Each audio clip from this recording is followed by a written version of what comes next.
Hey, I'm Alex Weinert.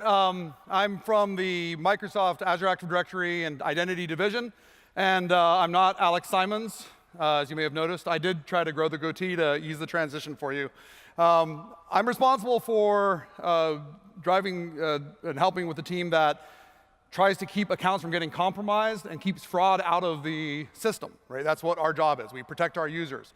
And when we look at that, looks like we're missing slides right now. So I'll go on for a bit. When we look at what that job entails, right, it's our responsibility to look across, there we go. Keep trying. All right. It's our responsibility to look across that ecosystem and look at the different ways the attacks are coming in. What I want to do today is spend a little bit of time talking with you about what the team sees, kind of how we see the trends, what do we think the important forces are, and then a little bit about how you can protect yourself. It's been an awesome conference to be a part of. We've had lots of great conversations with folks and seen a lot of great talks and talking about the promise of cloud identity. And a lot of times we think about the promise of cloud identity as being a productivity promise, right? We get better collaboration, we get better efficiencies, we get better productivity from our users. There's a fallacy, I think, that productivity and security are in tension with each other. You trade off one to get the other. But in my experience, they're actually hand in hand. And I think identity and cloud identity is a great example of where that comes true, right? We can look at the ways that the same technologies that help our users get more productive are helping them stay more secure. And I'd go so far as to say the cloud offers advantages just this can't be done on premises, right? One of the important advantages is it breaks us out of our 25-year-old thinking about the idea that once you're on the network, you're safe. Everything that's on your network is exposed to attackers. We see it over and over again through anything from port vulnerabilities to penetration of VPNs, right? So when you're thinking in terms of a cloud identity system, you're not relying on your network, your applications, your hardware. You're thinking of it as in terms of what it really is, which is it's wide open, right? It's probably not your app, not your code, not your machine, and not your network that's involved, right? So that helps us think about things more accurately. Another important benefit to cloud identity in terms of security is that we can keep current, right? The patches, the security vulnerabilities, the heuristics we use to detect attacks, all of those things are something that we can move with great agility because we have the visibility across a very wide space and we have people who are tooled up to do it. You think about the 1,000 people in identity on our team, we're all sort of working for our customers in that regard. And then the third major benefit is just telemetry. Attackers have become more sophisticated, and there are classes of attacks that are simply undetectable on premises. But when you look across a broad spectrum of markets and regions, right, when we have that telemetry that comes from all of that information, we can do a much better job. So I'll go ahead and say it. I think that if you are still, dealing with people or in your organizations or you yourself think that you're safer on premises, I'm just going to say you're not. The cloud identity environment is a safer environment, right? It's safer than on premises. And I want to kind of drill into what are the attacks we're seeing.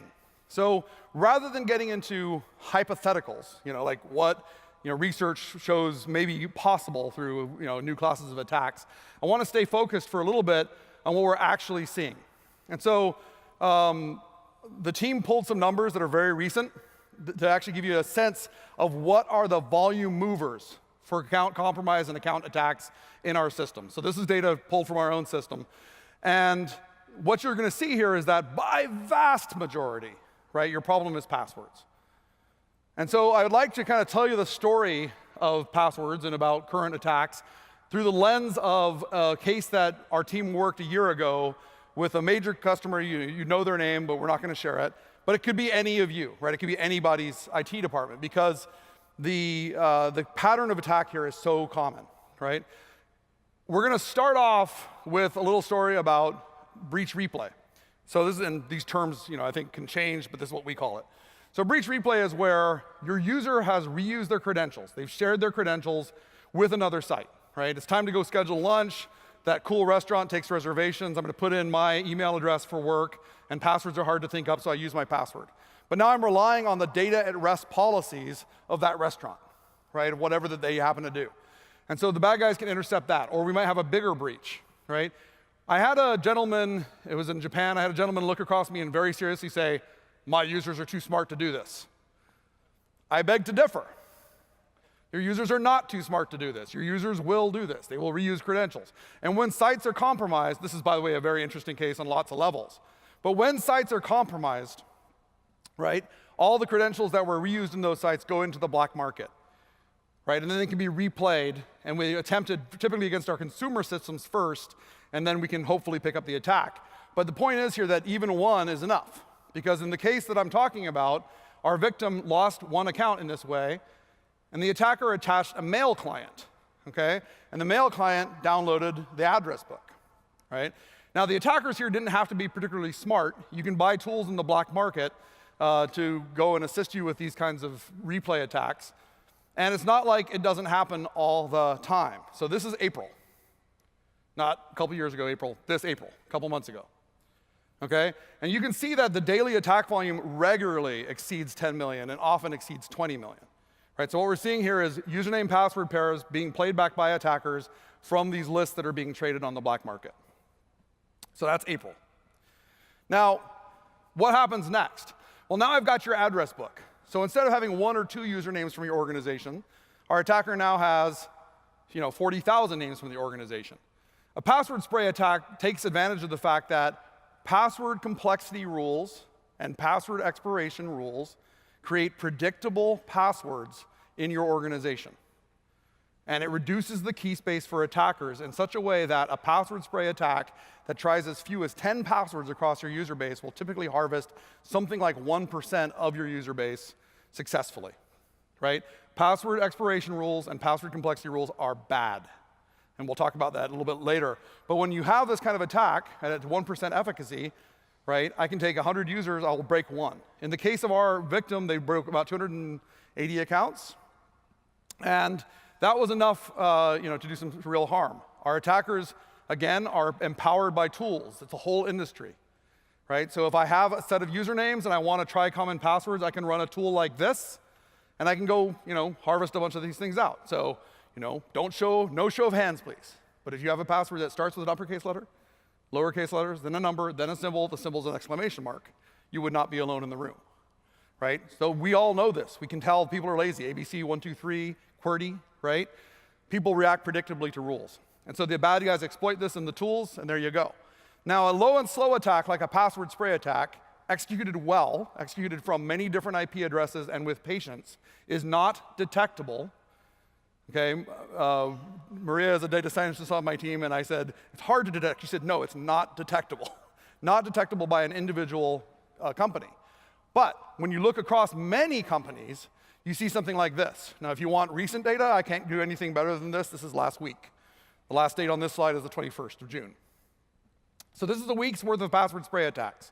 And what you're seeing here is every mountain, every little hill here, is a single password. Right? We take the failed passwords. Every time somebody fails a login, we keep a bucket count on that. We do a hash and keep a bucket count. And what you're seeing here is that the same password failed over and over and over and over again.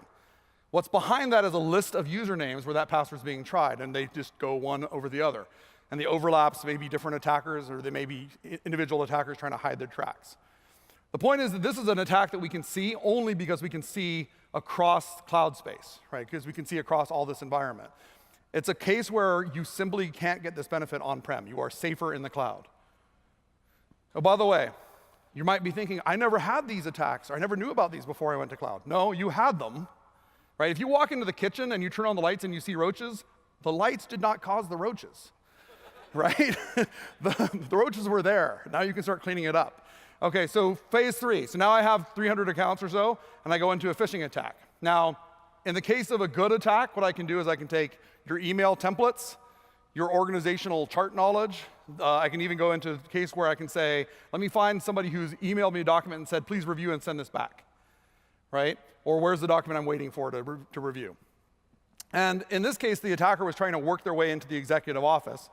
And so, our attacker is moving forward. A simple phishing attack like this will still get a 15% click-through rate. Even a really simple one. This one was cool because it's like we feel like we've arrived. People are pretending to be us when we get phished, the AAD team. But even the simple one's going to work. But what if it came from your boss? What if it came with text that you had sent your boss and it was a reply to that, right? So you get into really advanced attacks. And when you land on the page, you see something like this, and there is no user in the world who's going to notice, unfortunately, that in this case we modified it for privacy reasons. But the URL here says URL that is definitely not azure.com. Doesn't matter what it says. It could say iamahacker.com. Your user is going to click on the link, right? So here we have a username and password collection. I can do OTP phish here as well, so I can ask for you to type in a code, right? The key is that the code that's running behind here is collecting up all that information, not just the username and password, but also the IP address you're on, the browser you're using, right? Your geographic location, the language settings in your machine. Everything it can collect up, it collects up, and it sends it all home to the attacker. So now the attacker has a beautiful package, right, of information that can be used for future attacks. Now, like everything else, phishing is a business, right? So what we're seeing here is that in this particular attack wave, I love this chart. People come in a little late, get a coffee, start doing fish mails, break for lunch, go home around 6. It's like a few industrious souls work after hours. I guess we're all guilty of that from time to time. And here again, the volumes are significant. Now, risky sign-ins are essentially where our machine learning systems or our heuristics are picking up attacks that have happened, or what looks like to us like attacks or bad logins. You can't 100% attribute these to phishing, but it's a good placeholder for it. All right, so that's a little intimidating, right? There's lots of bad guys. They're doing lots of bad things, right? If you're in an on-premises identity environment, it's you versus them. But the good news about working in cloud identity with the sort of the world that we're in now is that we can stand together, right, as a community of defenders. And so some of the folks from my team are here, and there's a few pictures here of other people on the identity protection team. It's great to have these people essentially virtually on the security team of the organizations we help. But we don't stand alone either, right? We benefit from other teams at Microsoft, things like the Windows ATP team or our research team or the Cyber Defense Operations Centers that all feed important information into the environment to, again, help protect people that in ways that you just can't do on-prem. And then very importantly, 2 years ago, I was at CIS, which was Identiverse pre, and I was on stage with a friend, Adam Dawes, who he and I talked about risk, right? And there's been a lot of really great work there, and a kind of a community has built up to where the major online identity providers are standing together and starting to talk to each other about what threats we're seeing, how can we protect accounts together, how can we prevent the movement between the systems. And so there's this huge community of defenders, which of course includes you, right? Because the people in this room, through working through common either standards or just by being customers who are giving feedback and giving us data back, are helping build a better story here. So, productivity gains, but also huge security gains, not at trade-off, but because of each other. And again, you're part of this community, and this community is standing together. It's us against the attackers. When we look at this from a technology perspective, you don't have to interact with, and we don't ask customers to interact with, 1,000 people or whatever to give them lunch every day, right? We just give them tools. But when you look at a tool like, the artificial intelligence threat detection stuff that we're doing, we're processing 40 terabytes of data a day from actual login events. That's the community standing together, right? That's analysis across that whole data set. And it's a huge benefit. When we go back to those password-related attacks, like all the attacks that the team has dealt with over the last year and previous years, I want to just pause for a second and talk about guidance, right? We sometimes get a little frustrated in our hallway. I say, well, if they've just turned on the feature, how many admins have MFA? Anyone want to take a guess today in the whole Azure ecosystem? About less than 1%. It's about 0.85%, right? This is an obvious thing. Turn on MFA, right? So turning on MFA reduces compromise by almost perfectly. Now, yes, there are SS7 vulnerabilities. There are phone system vulnerabilities. These things exist. Statistically, they don't matter. Right? Viewed as a global health problem, right? Any MFA is good. Cut down the lines of attack into your system. Right? Think about what are the reasonable vectors. Attackers prefer legacy protocols, right? Often they're not sessionful. Often they won't accept MFA, right? So for those reasons, those legacy protocols are popular. If you can turn those off, you can get something like a 60%, 65% reduction in the penetration rate on accounts. By the way, again, these numbers are just pulled from looking at our compromise rates, looking at what features are turned on, right? There's a direct correlation here. Automating threat response. the people in our user base that have automatic risk policies turned on, again, see something like a 96% reduction in effective compromise. And the reason here is that the time it takes you to get the phone call, go to the SOC, investigate the issue, take action, is more than the time it takes the attacker to embed themselves in your environment. Attackers, once in the environment, they tend to stay resident for a long time, so do pay attention to your telemetry. And then finally, self-help is your friend. Because not just because it makes people more productive, yay, reduces help desk costs, yay, but also because it codifies and formalizes the processes that you're using for critical security tasks like password reset, right? You know what you're getting. And help desk isn't trying to satisfy the person on the other end of the phone who happens to be an attacker. We took a bunch of this guidance together, and we wrote a paper that we're making available for download right now, which is 5 steps to secure your identity infrastructure. Encourage you to take a look at it. There's a bunch of tips. Obviously, it's written from the perspective of Azure AD, but most of the guidance in there is applicable regardless of what you're using. And a lot of it is even applicable on-prem, although, again, go to the cloud. So as we look forward, I want to just pause for a moment and say, we're going to do great things with getting people to use MFA, or better, getting them into intrinsically strong credentials. We're working, most of the people in this room are in some ways working on that. But the attackers aren't going to go home. And so it's interesting to sort of think about what's coming on the horizon. And I think, as we talked about this, there's 3 things that are interesting. One of the things that we're very focused on right now is privacy abuse, right? We're worried about, and I think many people are, consent abuse. So how do we think about, the cases where people are using information in inappropriate ways? Another one that's interesting is IoT, both the data that is shared by those devices and the ways those devices can be used to mount at-scale attacks. And then finally, nation state is really important because both the attack that they do are very interesting. Advanced persistent threats in this case can get very advanced and very persistent, but also because those attack methodologies leak out and they can be retooled to attack other users in different ways. So we can see WannaCry and NotPetya as ways that gets done.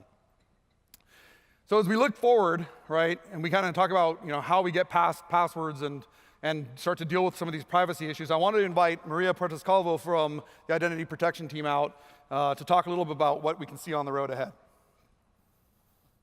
Maria?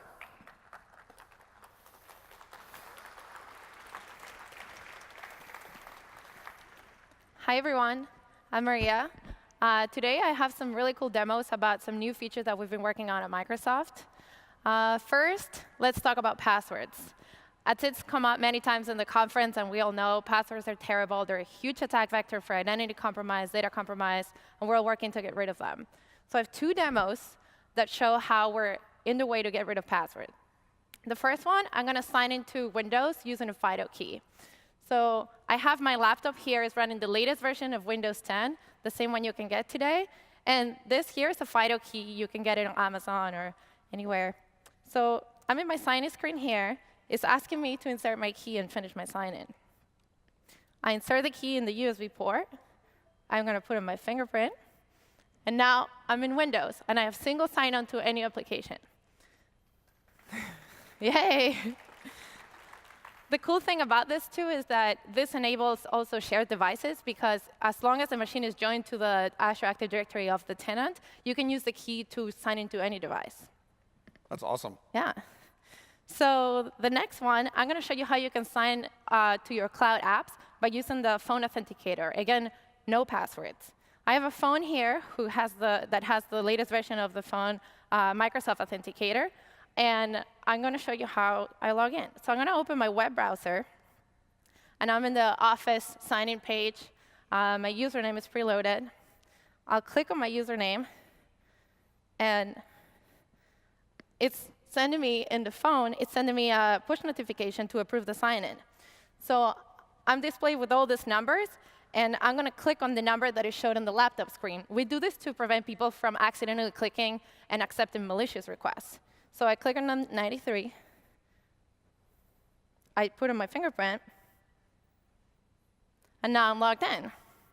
So last year, we showed this feature for Microsoft Account, which is our consumer accounts. This is running now in production for Azure Active Directory. That's awesome. So two sign-ins, no passwords, in what, a minute? All right, so that's great for defeating some of these credential-based attacks. What about the privacy issues? So let's talk about privacy. As we've been saying, a lot of privacy is key to Microsoft, and we want all our users to be empowered to own their own identities. Identities are not your usernames and your passwords. They're everything you own, things that others know about you. So we've done a proof of concept using decentralized identifiers, so we can show how users can be in control and possession of their own identities. There's a lot of architectural work and technology work going behind this project, but the example that I'm bringing you today is how this could look in the future for an end user, from the end user perspective. So now I'm going to switch roles. Let's say I'm Alice, and I am a recent grad from a university, and I'm in the job market. So I want to request a diploma from my university so I can present it to an employer. I have a decentralized identifier that I'm saving in my Authenticator app, so I'm going to use that to link it to my university account and request the diploma. Here, I'm already signed in the web of my university, so I'm going to click on Link My DID and request the diploma. This asks me to open the Authenticator app that has my DID, and the Authenticator app is asking me if I want to approve the disclosure of my DID to the university. I allow it, and now my DID is being sent to the university so they can verify it and they can digitally sign my diploma and send it back to me. I will accept the diploma, and now I've received the diploma, and this is now saved in my Authenticator. I can use it, present it to any employer, any third party. They can verify it and be confident that this was signed by the university, but I remain in full control of it at all times. That's incredible. All right, so we're going to kind of look into the future of how we get privacy back in the hands of users independent of any given IDP. Thanks a million, Maria. That was awesome. Thanks a lot. All right.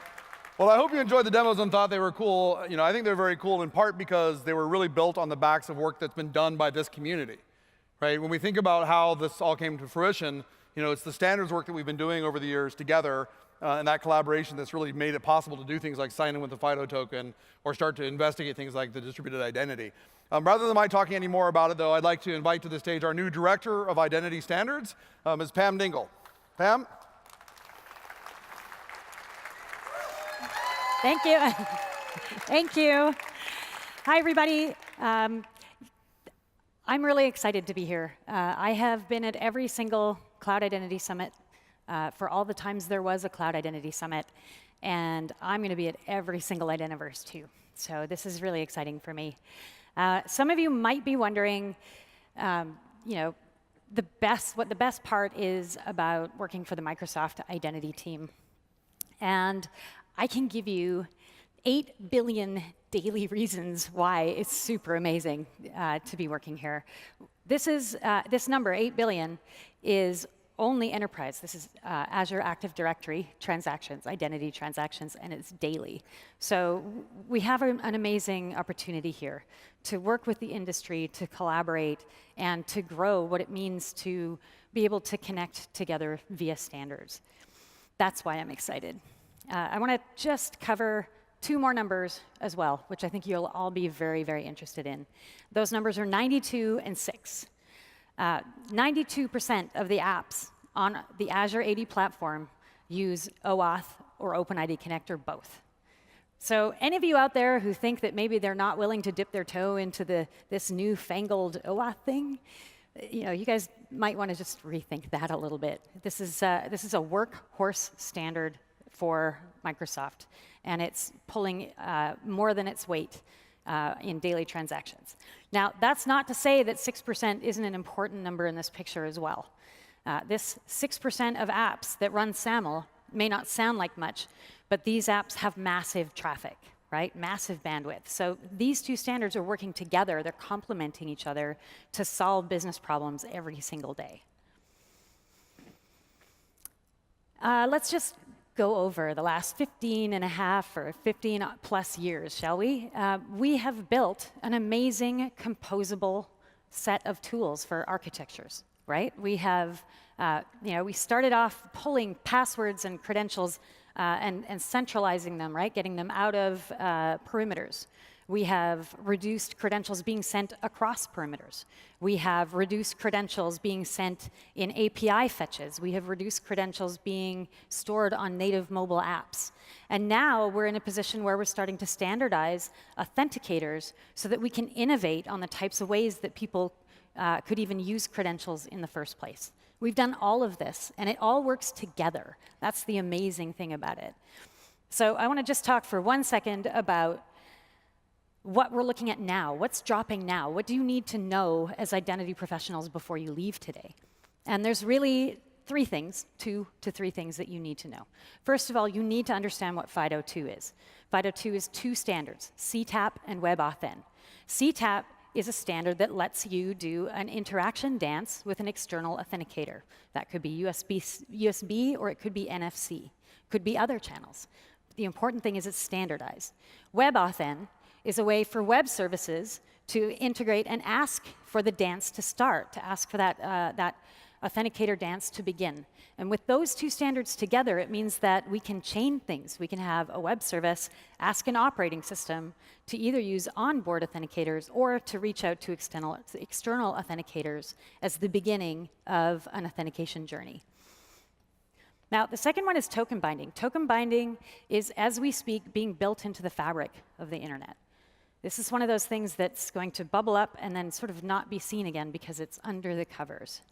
And what token binding is a standard that encodes elements of the transport layer directly into the token itself at the time the token is issued, so that when a resource later sees that token being presented to it, it can confirm that the connection that the token was issued on is the same connection that the token is using at the time of presentation.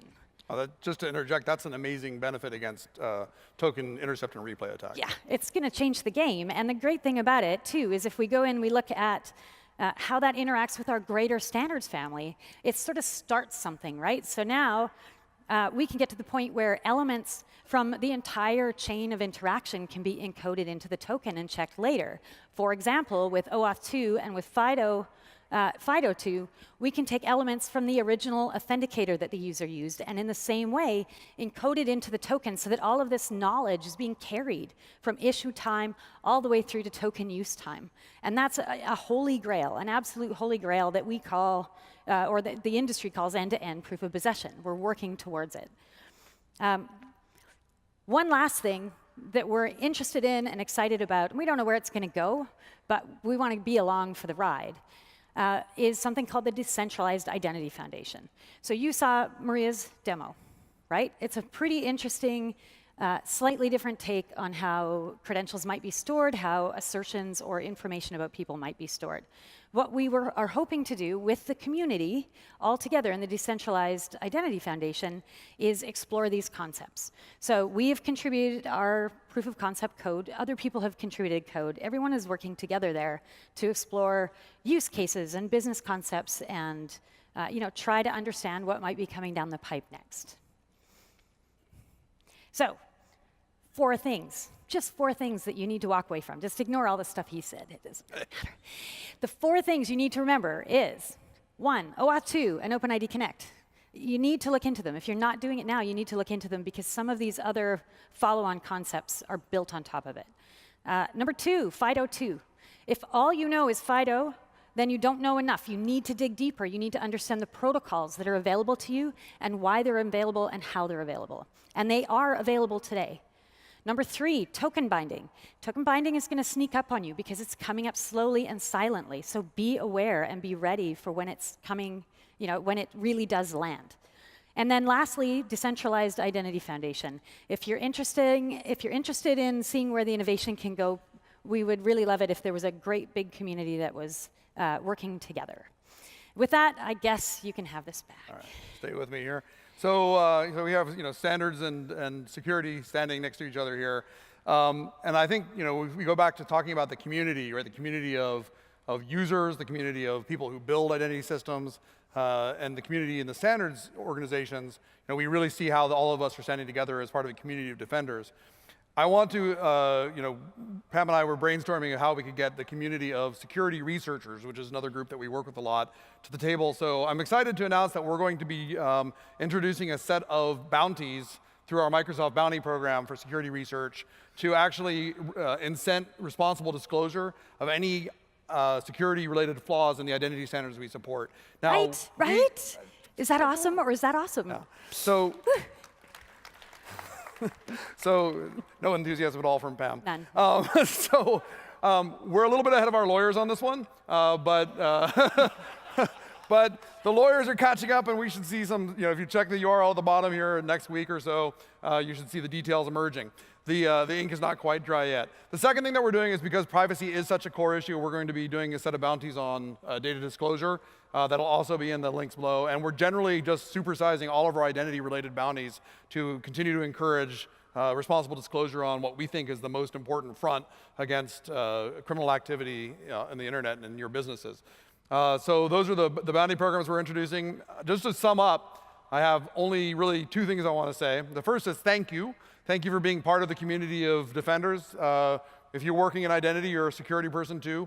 You are, I believe, the greatest line of defense we have against the criminal activity that our team battles every day. So thank you so much, whether you're a user or somebody who builds these systems or somebody in the standards organizations, or if there's a security researcher or one or two in the audience, which I doubt. Thank you for that. And then the second very important point I have to make is that Pam is a singer in ZZ Auth, and I'm the bassist, and we're playing the party tonight. So you guys need to come to the party and have a drink with us and hang out. So hopefully we guys will see you all there at the party tonight. And with that, I would say please enjoy the rest of your conference, and thank you so much for your time. Thank you. Awesome.